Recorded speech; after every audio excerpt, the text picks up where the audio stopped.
नमस्कार साथियों, good evening. कैसे हो आप सब लोग? आई होप कि सब लोग अच्छे होंगे।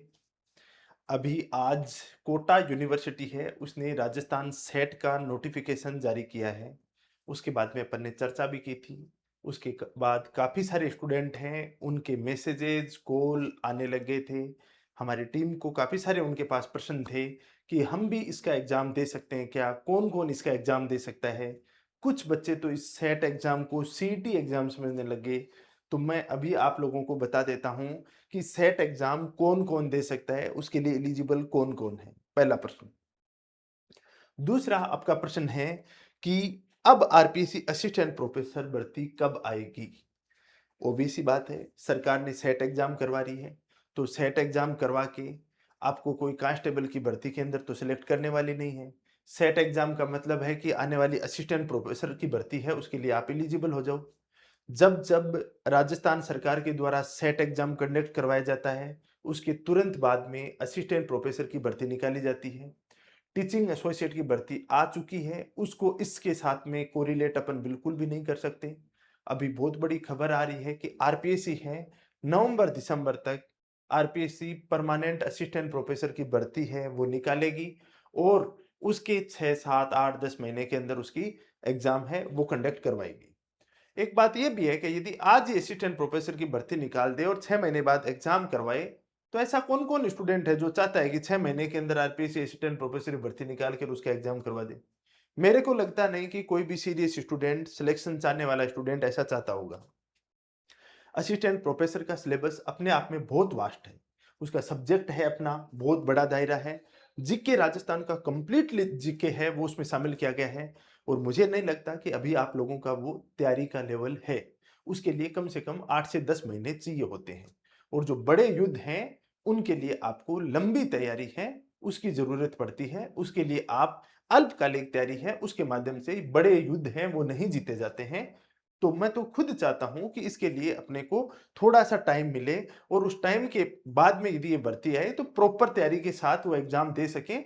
सिलेक्शन होना, नहीं होना एक अलग बात है, लेकिन कम से कम उसके लिए अपन तैयार तो कंप्लीटली जो पूर्ण रूप से अपन हो सकें। उसके बारे में भी अपन चर्चा करेंगे। पहले अपन देख सकते हैं कि राजस्थान सेट एग्ज़ाम है, वो कौन-कौन दे सकता है? यहाँ पे अपना सबसे पहला प्रश्न आता है, वो आता है कि सेट एग्ज़ाम, जो सेट एग्ज़ाम है, सेट एग्ज़ाम एग्ज़ाम कौन-कौन दे सकता है? कौन-कौन कौन-कौन दे सकता है?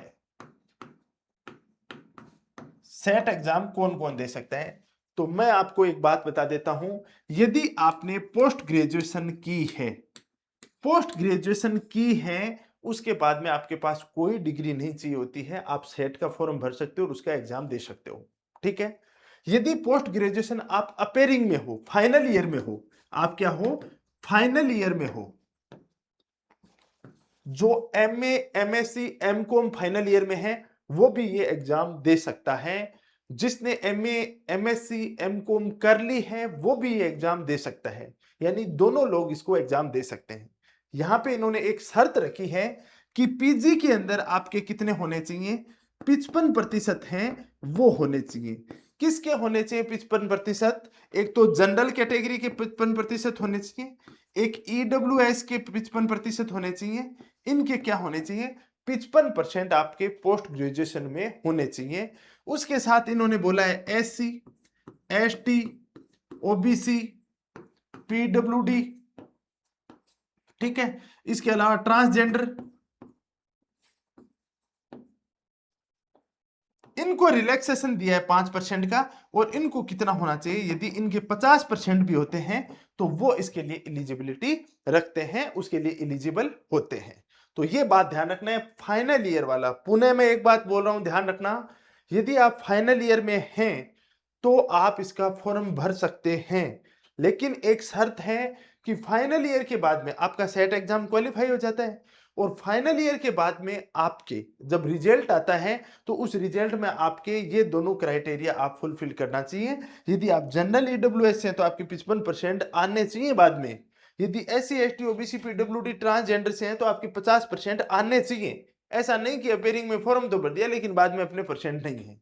उस चीज का आपको ध्यान रखना है। ये दो लोग हैं वो इसका फॉर्म भर सकते हैं। कुछ बच्चे बोल रहे थे सर इसके लिए बीएड की जरूरत पड़ती है क्या? नहीं पड़ती। ये एलिजिबिलिटी टेस्ट है, सेट यानी स्टेट एलिजिबिलिटी टेस्ट।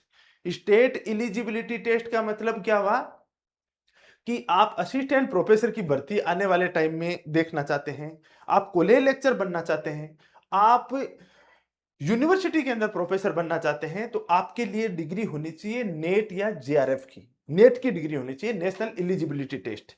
लेकिन विभिन्न राज्य हैं वो ये सुविधा प्रदान करते हैं कि यदि नेट की डिग्री नहीं है तो आप उस राज्य की सेट एग्जाम क्वालिफाई कर लेते हो तो आप भी उस पद के लिए क्या हो जाते हो? योग्य हो जाते हो। तो सेट एग्जाम इसलिए कंडक्ट करवाई जाती है। सेट एग्जाम का पैटर्न प्रत्येक राज्य के अंदर मोर और लेस वही रहता है जो नेट एग्जाम का होता है, लेकिन इसमें क्या होता है? कैंडिडेट ज्यादा लिए जाते हैं, सेलेक्ट ज्यादा किए जाते हैं, इसलिए ये एग्जाम थोड़ा सा नेट की तुलना में आसान होता है। इसमें सिलेक्शन पाना आसान होता है। राजस्थान में सेट एग्जाम क्वालिफाई किया है तो आप एमपी में असिस्टेंट प्रोफेसर के एग्जाम इस नेट सेट एग्जाम के बेस पे नहीं दे सकते। आप राजस्थान के असिस्टेंट प्रोफेसर में सेट एग्जाम के बेस पे वहां पे एग्जाम दे सकते हो, उसके लिए आप एलिजिबल होगे। ठीक है, ये बात मेरे हिसाब से आपकी क्लियर हो गई होगी एकदम से। इसके फॉर्म हैं, फॉर्म कब से हैं वो भी मैं बता देता हूं। इसके फॉर्म कब से हैं? तो फॉर्म आपके 14 जून से शुरू हो रहे हैं।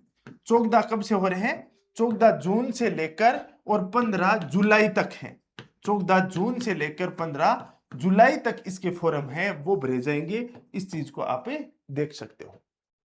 ठीक है, तो सर एग्जाम कब होगा इसका? इसका एग्जाम आपका होगा कब? इसका एग्जाम होगा 6 सितंबर को। कब होगा? 6 सितंबर को। तो सर इसमें पूछा क्या क्या जाएगा ये भी आप बता दो। तो इसका एग्जाम पैटर्न की बात करें अपन, इसके अंदर अपन एग्जाम पैटर्न की बात करें, एग्जाम पैटर्न, तो इसके अंदर होते हैं दो पेपर। एक होता है फर्स्ट पेपर और एक होता है इसके अंदर क्या होता है? Second paper. जो सेकेंड पेपर होता है वो आपके सब्जेक्ट का पेपर होता है। ये क्या होता है आपके? ये आपके सब्जेक्ट का पेपर होता है। और सब्जेक्ट का पेपर होता है और इसके अंदर क्या होते हैं? इसमें 100 प्रश्न पूछे जाते हैं। इसमें 100 क्वेश्चन पूछे जाते हैं और 200 नंबर का होता है। कितना होता है ये? 200 मार्क्स का होता है। 100 क्वेश्चन पूछे जाते हैं, 200 मार्क्स का होता है। वहीं जो फर्स्ट पेपर होता है उसके अंदर 50 क्वेश्चन पूछे जाते हैं और ये 100 मार्क्स का होता है। ये क्या होता है? 100 मार्क्स का होता है। 50 क्वेश्चन पूछे जाते हैं 100 मार्क्स का, और इसके अंदर 100 क्वेश्चन और 200 मार्क्स का 3 घंटे का पेपर होता है। ये 3 घंटे का पेपर होता है और 3 घंटे के पेपर में दोनों पेपर एक साथ ही आपको करने होते हैं। 6 सितंबर को एक साथ ही आपकी एग्जाम होने वाली है। सब्जेक्ट का जो सिलेबस है, जो नेट का सिलेबस है वही आपका सब्जेक्ट का सिलेबस होगा, उसमें वही चीजें पूछी जाएंगी। लगभग सब्जेक्ट की सब चीजें इसमें शामिल होती हैं। सिलेबस आप एक बार डाउनलोड करके देख सकते हो। जो फर्स्ट पेपर में क्या क्या पूछा जाता है, फर्स्ट पेपर में आपको मैं एक एक चीज बताता हूं। आपको मैथ पूछी जाती है, इसमें आपको डीआई डाटा इंटरप्रिटेशन पूछा जाता है, आपको इसमें लॉजिकल रीजनिंग पूछी जाती है, आपको इसमें रिसर्च एप्टीट्यूड पूछा जाता है, टीचिंग एप्टीट्यूड पूछा जाता है इसमें। इसके अलावा आपको आईसीटी का नॉलेज है वो पूछा जाता है इसमें। कंप्यूटर का नॉलेज आपको बेसिक है वो आपको होना चाहिए इसके अंदर। आपका कम्युनिकेशन का पार्ट है वो पूछा जाता है। एक इसके अंदर पैसेज आता है, गद्यांश आता है, वो पूछा जाता है। कॉम्प्रिहेंशन बोल सकते हो आपको, वो चीजें इसके अंदर पूछी जाती हैं। इसमें हायर एजुकेशन है उसके बारे में कुछ संस्थाएं हैं उनका अपन को पता होना चाहिए। इसके अंदर आपको पीडीई, पीपुल डेवलपमेंट एनवायरमेंट, तो सर इतनी सारी याद थोड़ी होती है फर्स्ट पेपर, हमने तो कभी पढ़ा ही नहीं है। अरे इतना सारा इनकी नाम दे रखे हैं, इसमें चीजें बहुत ज्यादा टफ नहीं होती हैं। इनकी अलग अलग पार्टों को अपन खोल के और ढंग से पढ़ें तो आराम से ये 2 ढाई 3 महीने में तैयार हो सकती है। ठीक है ना? मैथमेटिक्स भी हो सकती है, डीआई भी हो सकती है। ऐसे केवल मैथमेटिक्स 5% मैथ के, 5 डीआई के, 5 लॉजिकल रीजनिंग के, 5 यहाँ पे पूछेंगे आपके इसके रिसर्च एप्टीट्यूड के, 5 टीचिंग एप्टीट्यूड के, 5 आईसीटी के, 5 कॉम्प्रिहेंशन के, 5 हायर एजुकेशन के, 5 पीपल डेवलपमेंट एनवायरमेंट के, सबके 5-5% पूछे जाते हैं। तो इसमें से कहां से पूछी जाती है, क्या पूछी जाती है, आप अपने लेवल पे हाथ पांव मारोगे तो बहुत बड़ी समस्या हो जाएगी। मैंने आप लोगों का समाधान कर दिया है। पेपर फर्स्ट है, उस पेपर फर्स्ट के लिए आपके लिए लक्ष्य बैच है वो आपके लिए प्रारंभ कर दिया है। और इसके अंदर बच्चों ने बड़ी संख्या में रजिस्ट्रेशन करवा लिया है। अभी 100 की संख्या कंप्लीट होने वाली है। मैंने बोला था कि लक्ष्य बैच है, ये आप अपनी यूनिवर्सिटी से, कहां से, आप अपनी यूनिवर्सिटी से एप्लीकेशन डाउनलोड करते हो, वहां पे ये लक्ष्य बैच मिल जाएगा सेट एग्जाम पेपर फेस्ट का। और से अपना आगे का प्रश्न आता है, वो ये प्रश्न आता है कि सर अब आरपीएससी असिस्टेंट प्रोफेसर भर्ती कब आने वाली है। तो मैंने पहले भी आपको बोला कि सेट एग्जाम है, वो आपकी कोई कांस्टेबल की भर्ती के लिए तो करवा नहीं रहे, असिस्टेंट प्रोफेसर के लिए करवा ले। कॉलेज आयुक्तालय से भी ये खबर आ रही है, लगभग आपकी 500 प्लस पोस्टें हैं, वो आपकी आने वाली हैं, और नवंबर दिसंबर तक ये पोस्टें आएंगी, ये मान लेना आप। और इसका एग्जाम आने वाले उसके बाद में 7-8 महीने आप गैप दे सकते हो, उसके बाद में आपका इसका एग्जाम होगा। तो तैयार हो जाइएगा अभी से। जिसका नेट नहीं है वो इस सेट एग्जाम के लिए अभी से कमर कस लो, पहली बात। जिनका राजस्थान का जीके कमजोर है वो असिस्टेंट प्रोफेसर की तैयारी अभी से स्टार्ट कर दो। वो एक बात, टीचिंग एसोसिएट को मन भर के गालियां निकाल रहे हैं, तो वो गालियां तो ठीक है, उसको उसकी कमियां अपनी जगह हैं, लेकिन उसकी तैयारी कर लेना। वो तैयारी आपके असिस्टेंट प्रोफेसर के अंदर काम आएगी। वो जीके, वो सब्जेक्ट, वो पैटर्न आपके हूबहू आपके असिस्टेंट प्रोफेसर में काम आने वाला है। तो उसकी तैयारी अभी से स्टार्ट कर देना, उसके अंदर किसी प्रकार की कोताही मत बरतना। और राजस्थान असिस्टेंट प्रोफेसर आने के बाद स्थिति ये हो जाएगी कि इसके अंदर 36% मिनिमम मार्क्स अब कर दिए हैं, और वो अब की बार बच्चों के नहीं बने थे।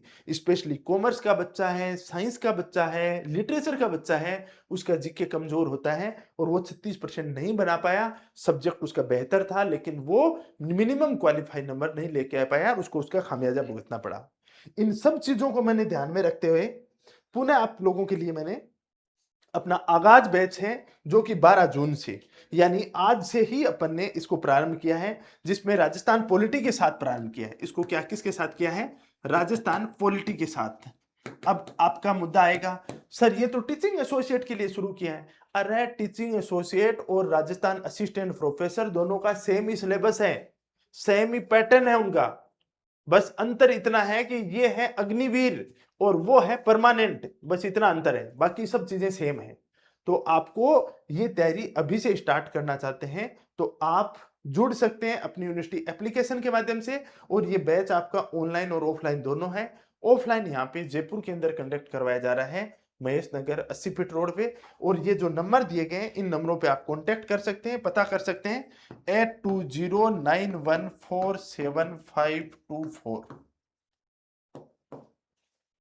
ठीक है, तो ये खबर थी पूरी की पूरी। बाकी अपन आगे और जो भी इंफॉर्मेशन होगी, न्यूज होगी, मैं आप तक पहुंचाऊंगा। और ये नोटिफिकेशन कहां पे मिलेगा सर हमें, ये वाला जो नोटिफिकेशन है सेट का, ये कहां मिलेगा, तो ये आपको मिलेगा RPSC with Sunil sir. RPSC with Sunil sir, ये टेलीग्राम चैनल ज्वाइन कर लो, यहां पे आपको इसका नोटिफिकेशन मिल जाएगा। ये देखो आरपीएससी विद सुनील सर, 41,238 लोग हैं वो इससे जुड़े हुए हैं। यहाँ पे सेट नोटिफिकेशन डाला हुआ है, ये सेट नोटिफिकेशन देखोगे तो यूनिवर्सिटी ऑफ कोटा है उसका ये नोटिफिकेशन डाला हुआ है, इसको आप देख सकते हो पूरा का पूरा। ठीक है ना, ये आप इसमें देख सकते हो, यहाँ पे आपको ये नोटिफिकेशन मिल जाएगा। ठीक है, तो आप ये जो अपना टेलीग्राम है, इस टेलीग्राम को ज्वाइन करते हो आरपीएससी विद सुनील सर, तो यहाँ पे नोटिफिकेशन है वो मिल जाएगा।